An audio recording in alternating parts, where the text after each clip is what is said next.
We're often appalled by how sly and dishonest many politicians are, but we shouldn't be. In moods like this, we need to remember and read the works of Niccolò Machiavelli, a late 15th century political advisor and political theorist who argued that we shouldn't think that politicians are immoral and simply bad for lying and dissembling and manoeuvring. A good politician, in Machiavelli's remarkable view, isn't one who is friendly and honest and kind. It's someone, however occasionally dark and underhand they might be, who knows how to defend, enrich, and bring honour to the state, which is also an extremely important goal. Being nice may well be a virtue in general, but what citizens most need from their rulers is effectiveness, which may well call upon some darker arts. Once we understand this basic requirement, we stand to be less disappointed and clearer about what we want from our politicians. Niccolò Machiavelli was born in Florence in 1469. His father was a lawyer, and so Machiavelli received an extensive formal education and got his first job as a secretary for the city of Florence. But soon after his appointment, Florence exploded politically and expelled the Medici family, who'd ruled it for 60 years, and suffered decades of political instability and turmoil. As a consequence, Machiavelli experienced a series of career reversals. Over just a few decades, he went from being an important diplomat to a semi-successful general to an enemy of the state, tortured and then exiled when the Medici returned to power. Although Machiavelli was rather a failed politician, he can be remembered as a truly great man because of two works he wrote, The Prince and the Discourses. In them, he attends to a central problem of politics then as now, that it's almost impossible to be both a good politician and a good person in the traditional Christian sense. Machiavelli proposed that the overwhelming responsibility of a good prince is to defend the state from external and internal threats to stable governance. This means he must know how to fight, but more importantly, he must know about reputation and the management of those around him. People should neither think he is soft and easy to disobey, nor should they find him so cruel that he disgusts his society. He should seem unapproachably strict, but reasonable.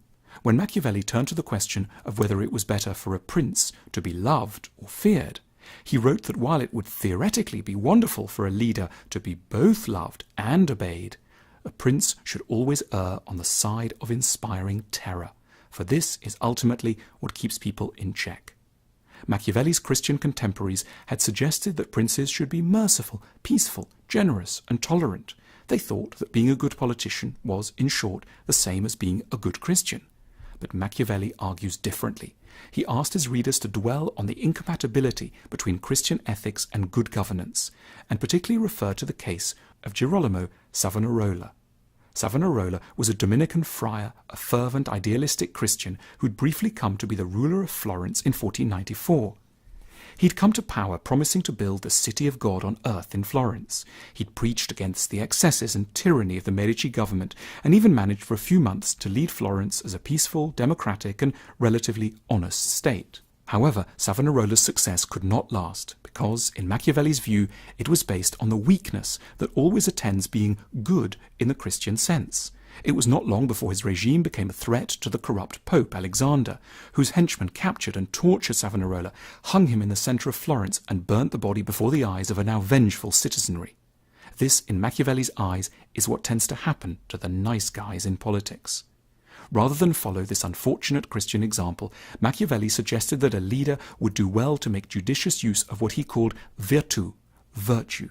Machiavelli's concept of virtù for politicians involves wisdom, strategy, strength, bravery, and when necessary, ruthlessness. In fact, at one point, Machiavelli uses the deliciously paradoxical phrase criminal virtue to describe the necessary ability of leaders to be cruel in the name of the state, and yet still good as leaders. Machiavelli provided some criteria for what constitutes the right occasion for a bit of criminal virtue. Any violence must be strictly necessary for the security of the state. It must be done swiftly, often at night, counselled Machiavelli, and it shouldn't be repeated too often, lest a reputation for mindless brutality builds up. Machiavelli gave the example of his contemporary, Cesare Borgia, whom he admired as someone who knew how to be tough but not too tough, though we might question the criteria Machiavelli used. When Cesare conquered the city of Cesena, he ordered one of his mercenaries, Ramiro de Orco, to bring order to the region, which Ramiro did through swift and brutal ways. Men were beheaded in front of their wives and children, property was seized, traitors were castrated. Cesare then turned on Orco himself and had him sliced in half and placed in the public square, just to remind the townspeople who the true boss was. But then, as Machiavelli approvingly noted, that was enough bloodshed. Cesare moved on to cut taxes, imported some cheap grain, built a theatre, and organised a series of beautiful festivals to keep people from dwelling on unfortunate memories. The Catholic Church banned Machiavelli's works for 200 years because of the force with which he had argued that being a good Christian was incompatible with being a good leader. But even for atheists and those of us who are not politicians, Machiavelli's insights are important. He writes that we cannot be good at or for all things, not only because of our limited abilities and resources, but also because of conflicts within moral codes. Some of the fields we choose, if not politics, then perhaps business or family life, may require what we evasively call difficult decisions, by which we really mean ethical trade-offs. We may have to sacrifice neo-Christian visions of kindness for the sake of practical effectiveness. We may have to lie in order to keep a relationship afloat. We may have to ignore the feelings of certain employees to keep a business going.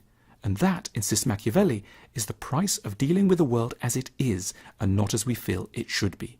The world has continued to love and hate Machiavelli in equal measure for insisting on focusing our attention on the uncomfortable tension between two things we love and always want to have together but perhaps can't: effectiveness and niceness.